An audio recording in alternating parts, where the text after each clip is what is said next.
团圆。宝莲灯发出强烈的白光，城乡睁不开眼睛。二龙神再挥了挥手，宝莲灯对着城乡飞了过来，把城乡重重地打晕在了地上。血从丞相的嘴、眼睛、鼻子里流出来，流到他的衣服上，再流到地上。很快，他的衣服上和地上全是血。丞相觉得自己又开始做梦了。在梦里，他还是和母亲在一起。母亲唱着歌，他跟着莲花一起跳舞。小船在水上前行，鱼也跟着他们前行。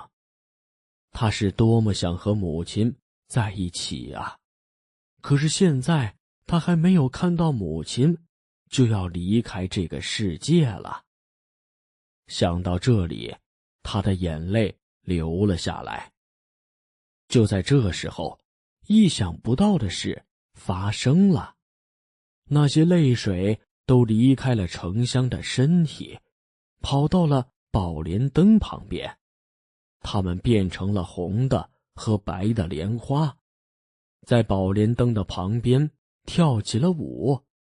宝莲灯又一次发光了，这一次是温柔的红色的光。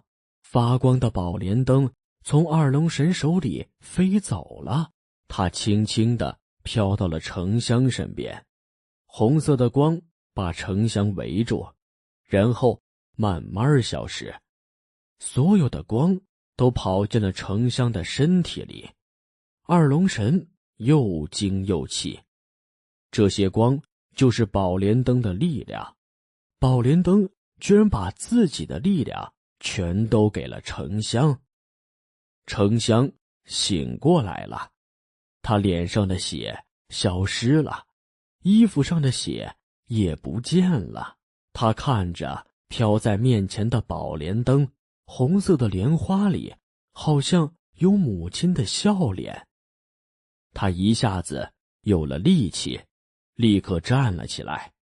二龙神知道自己打不过丞相了，他看了看丞相和他身边的宝莲灯，然后摇了摇头，消失不见了。丞相站在山顶上，他左手拿着宝莲灯，右手挥起开山斧，激动地用尽了全身力气，大力向华山砍去。只听见几声巨响，石头落下，山被砍开了。彩色的云从山中飘了出来，一个人站在云里面，他流着眼泪，高兴地向丞相伸着手。妈妈，丞相，丞相。